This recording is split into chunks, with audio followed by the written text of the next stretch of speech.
A single photo can freeze joy, adventure, or ordinary life.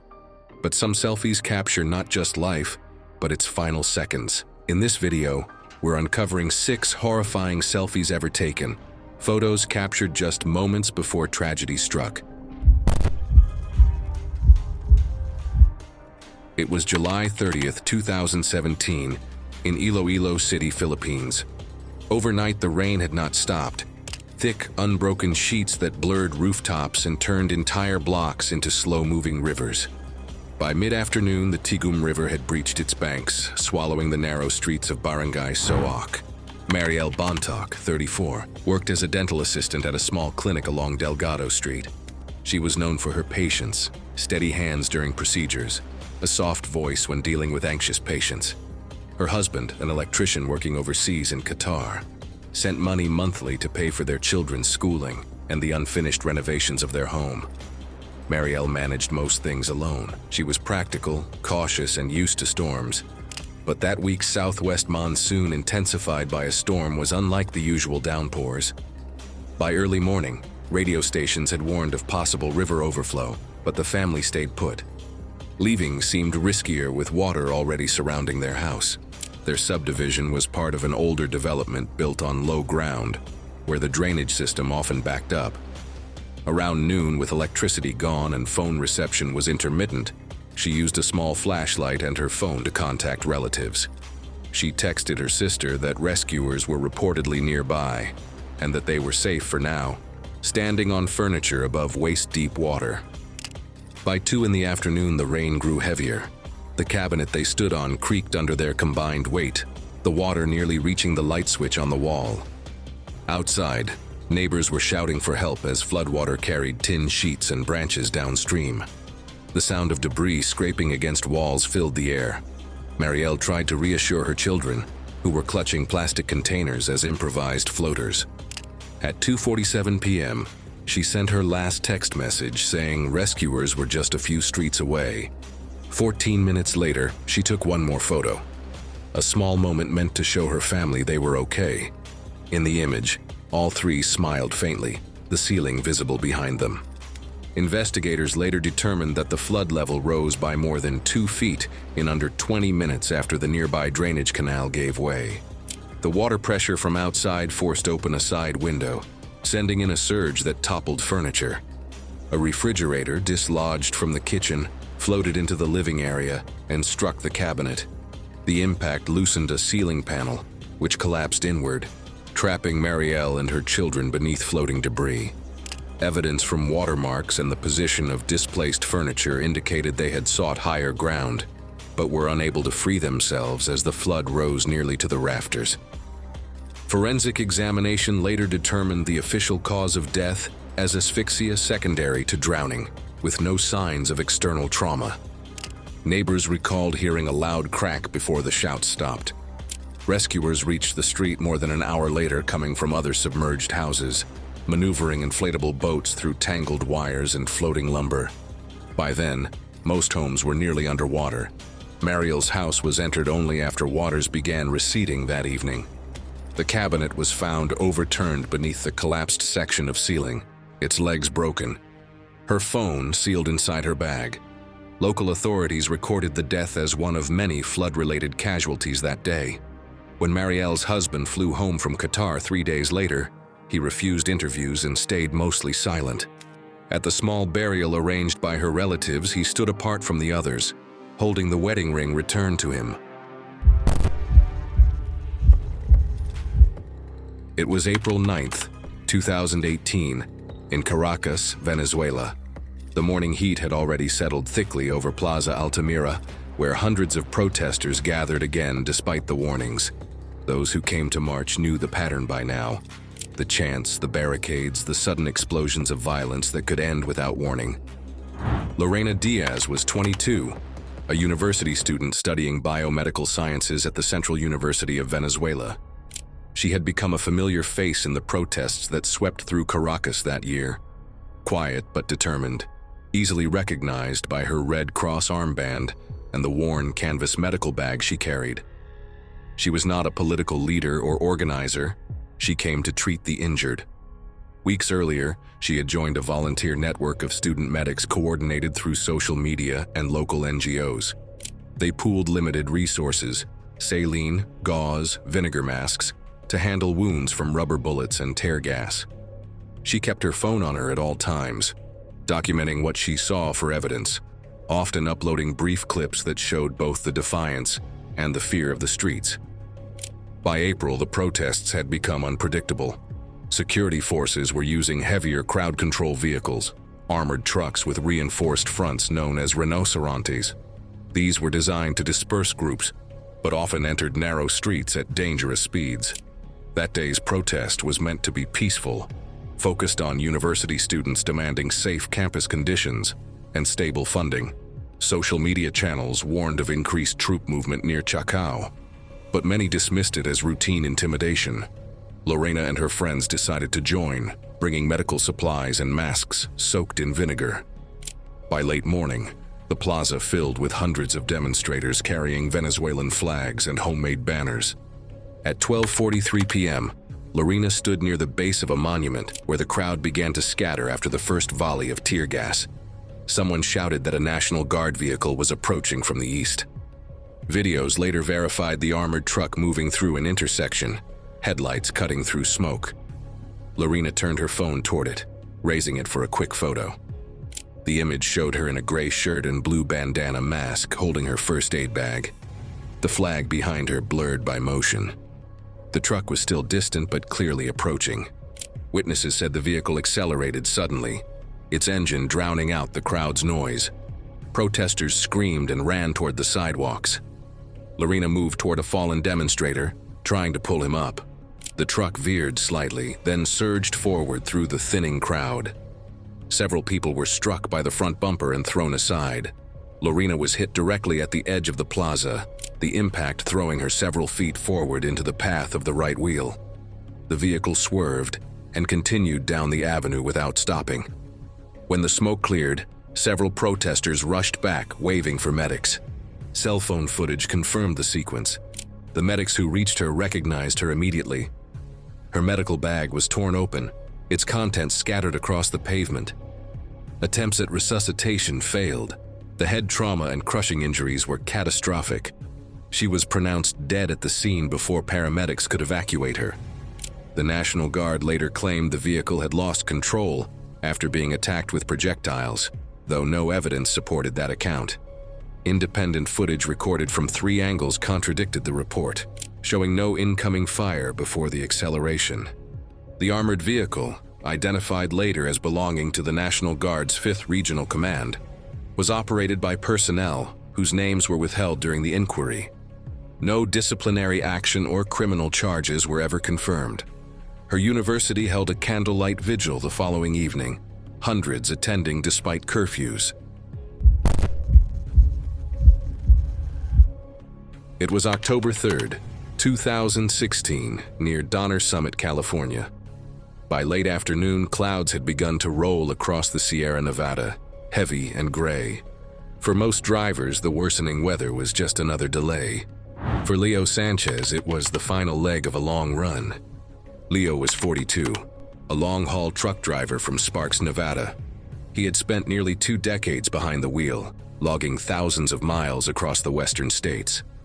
Known among co-workers for being careful, he rarely pushed limits except near the end of his shifts when home was within reach.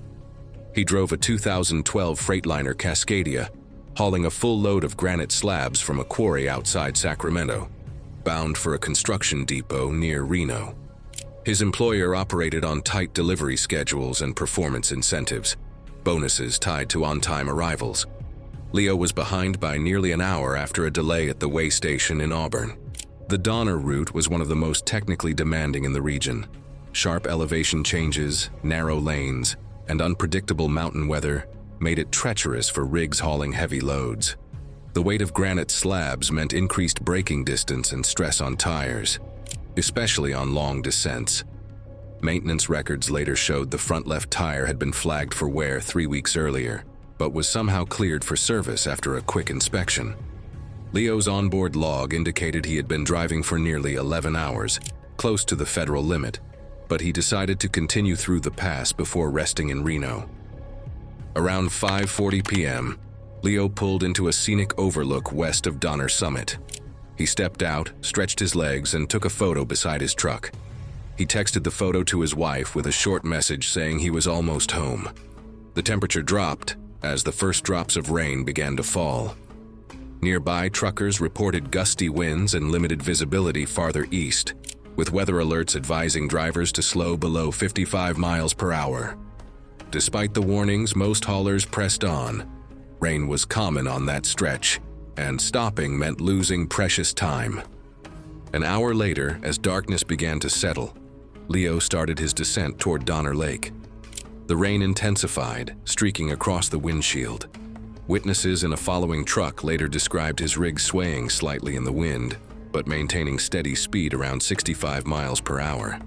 At approximately 6:47 p.m., dashcam footage captured a sudden flash from the front left wheel well, what investigators later determined to be a tire failure. Within seconds, the steering column jerked left. The loaded trailer swung outward, pushing the cab across the wet lanes. The rig fishtailed violently, striking the guardrail and tearing through it before the entire truck tilted forward. It plunged off the embankment, flipping twice as it fell nearly 200 feet into a rocky ravine. Emergency crews reached the site over an hour later, alerted by motorists. The cab was crushed beyond recognition, the engine block thrown several yards away and scorched. The granite slabs had broken loose from their restraints, scattering across the slope. Based on impact damage, investigators concluded Leo was killed instantly. Recovery took most of the night due to terrain and weather. Firefighters extinguished the smoldering debris and winched fragments of the truck back to the roadside by morning. Tire remnants collected from the scene showed clear signs of structural failure, consistent with tread separation from heat buildup under heavy load. According to the coroner's report, Leo died from massive cranial trauma at the moment of impact. Tire fatigue and hydroplaning were identified as contributing factors, compounded by speed and weather. The company issued new inspection protocols the following month, requiring tire replacements after 40,000 miles. Leo's family held a small service in Sparks, attended by co-workers and local drivers. At the funeral, his wife placed a framed print of his final photo beside the casket, taken moments before the crash. It was May 21, 2016 in Phuket, Thailand. The coastal air was heavy with humidity, the streets slick from an earlier drizzle. The road cutting along the shoreline shimmered under the glare of streetlights, each turn briefly flashing the ocean in the distance. It should have been a quiet night, just wind, distant motorbikes, and music from open-air bars. But something reckless was building. Niran Suthi, 21, worked part-time repairing scooters at his uncle's garage. He was good with engines, but had a dangerous confidence on the road. His friends, Precha Kam, 22, and Akarat Noonchai, 20, were classmates at a local technical college. All three were known for chasing adrenaline, recording stunts to upload on their social media accounts. None of them wore helmets that night. Niran's older brother owned a Yamaha R15, light, fast, and well-maintained. Against warnings, Niran borrowed it, promising to return it before sunrise. Motorbikes were their obsession, but also their carelessness. They often rode along the Phuket coastal highway at night, racing buses for fun and weaving between cars. The R15 wasn't meant for three riders, yet they crammed together anyway, laughing as they sped past the traffic. Precha was usually the one filming. The group wasn't drunk enough to lose balance, but likely drunk enough to feel invincible. Around 11:40 p.m., they left a beachfront bar after 2 rounds of beer. The coastal highway shimmered ahead, wide, inviting, nearly empty. Niran revved the engine as Akarat urged him to open it up. Witnesses later said they were laughing loudly, their voices trailing behind the roar of the bike. They hit almost 80 miles per hour within a minute. Precha pulled out his phone to take a picture. The photo, later recovered from cloud storage, showed the road lights streaking into yellow lines, faces distorted by wind and motion. At that moment, A car ahead of them slowed to make a left turn. Neron swerved wide into the opposite lane to overtake it, just as another sedan, a Toyota Vios, approached from the other direction. A passing motorist's dash cam caught the exact moment. Preacha balancing his phone, the bike drifting too far right, and Neron's left hand flicking too late toward the brake. There was no room for correction. The collision was instantaneous. The Toyota Vios's front end crumpled. The motorcycle disintegrated, scattering fragments of metal and glass across the asphalt. Neron's body was thrown 20 feet forward, sliding beneath the guardrail. Akarat was hurled sideways into a signpost. Preacha hit the windshield, his phone still clutched in his hand before shattering on the pavement. One of the motorists immediately called for help. Rescue teams arrived within 10 minutes. 2 of the riders were declared dead at the scene. Preacha was still breathing but unconscious. He was transported to a nearby trauma center and died shortly after arrival. Police examined skid marks, debris spread, and the trajectory of the wreck to confirm the estimated speed, nearly 80 miles per hour at impact. The driver of the sedan sustained minor injuries. Forensics later recovered fragments of Preacha's phone and a single image taken seconds before the crash, a group selfie showing the 3 smiling, the road curving in the background. The shutter reflection in the visor matched the angle of the wreck. Alcohol levels in Neron's blood were just over the legal limit, and none of the 3 wore protective gear. Autopsy reports confirmed that all 3 died from multiple blunt force injuries consistent with high-speed impact trauma. The case was closed as accidental death due to reckless driving and alcohol impairment. Their college held a memorial the following week. The administration placed a small white cross with their initials along the curve of the highway where the crash occurred. It was October 14, 2018, in Chicago, Illinois. Steam rose from manhole covers, and the sound of distant traffic echoed between the narrow buildings. Nothing in the stillness hinted that, within minutes, one man's routine walk home would end in silence. Elias Reddick, 29, worked maintenance for a property management company that serviced apartment complexes across the South Side. He was dependable, quiet, and the kind of worker who took overtime without complaint. Most of his colleagues described him as careful, someone who avoided confrontation and kept his focus on simple goals, saving for his own apartment, maybe buying a used truck next year. He'd grown up in the same part of the city and knew which blocks to avoid after dark, but the route he usually took home was familiar, and routine had a way of feeling safe even when it wasn't. The job wasn't glamorous, but it paid steadily. Elias often carried tools and spare parts in his backpack, even off-duty, since tenants sometimes called him after hours for small favors. He wore sturdy boots, a reflective jacket from work, and always kept his earbuds in, listening to music to drown out the noise of the city. Friends joked that he was the kind of guy who could fix a furnace at midnight and still show up early the next day. That night, he'd attended a coworker's birthday dinner at a local diner, staying just long enough to share a cake before heading home around 11:45 p.m. Elias followed his usual path, cutting across West 65th Street, then down South Morgan, where streetlights were spaced too far apart. The main avenue was safer but longer. According to friends, he'd always preferred the shortcut, especially when tired. At 12:07 a.m., he took a quick photo, his face under the glow of a yellow light, captioned "Almost Home," and uploaded it to Snapchat. 3 blocks away, a dark sedan had pulled up near an alley, where 2 rival groups had argued earlier in the evening. According to later police reports, the conflict started over a stolen vehicle. Witnesses heard shouting, then the first pops of gunfire. Most ran for cover, but several rounds went wild, ricocheting down the open street, amplified by the narrow walls of brick buildings. It was unclear whether Elias heard anything before the bullet struck. Footage from a nearby security camera showed him mid-step, his phone in one hand, earbuds in, when his body jolted. The round entered the right side of his neck. He dropped the phone, staggered toward a parked car, and collapsed against the fender. Investigators later recovered the device, its camera cracked from the fall. The screen displayed the last image he took, a blurred selfie under the streetlights, moments before the gunfire began.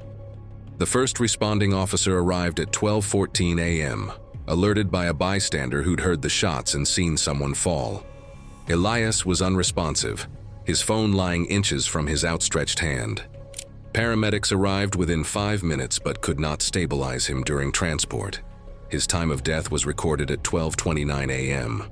The medical examiner's report listed the cause of death as a single gunshot wound to the neck, classified as homicide by stray gunfire.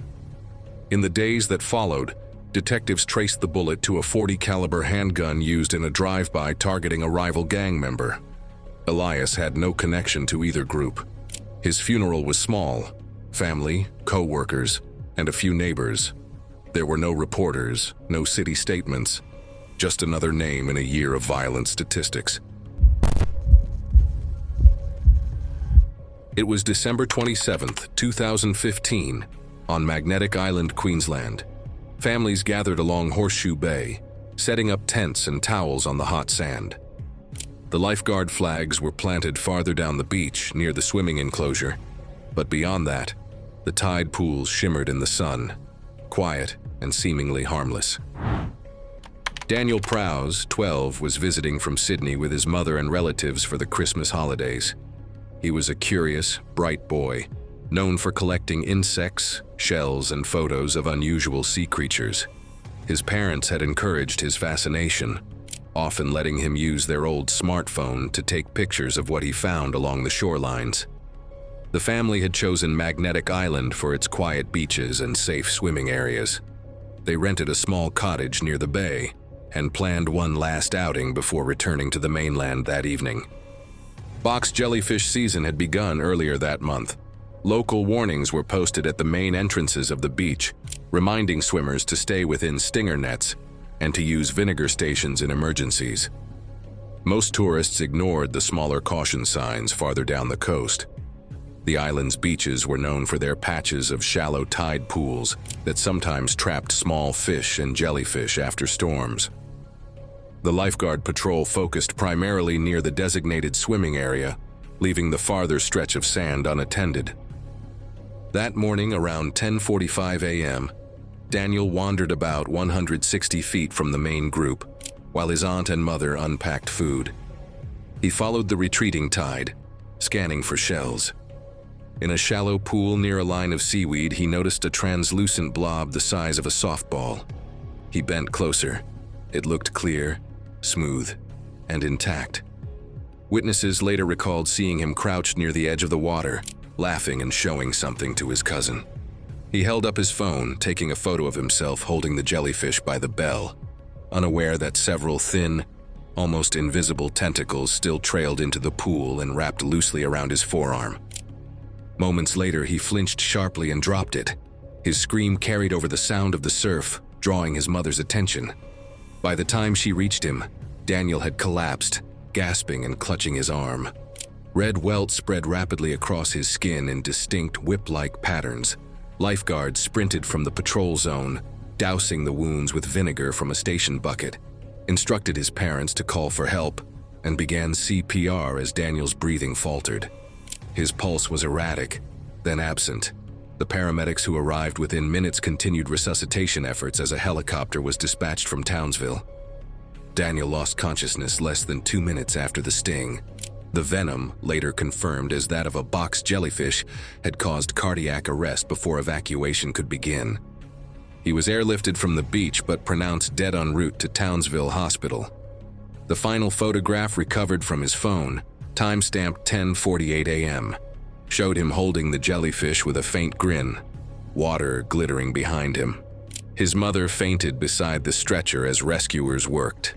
The beach was cleared for the rest of the day, and officials rechecked the stinger net enclosure for breaches, finding none. The coroner's report cited an immediate cardiac event caused by Chironex fleckeri venom, consistent with fatal marine envenomation. Lifeguards confirmed that stinger warnings had been in place that morning. The family declined all interviews and returned to Sydney within days. A memorial service was held privately. Thanks for watching. If you like these stories, click here.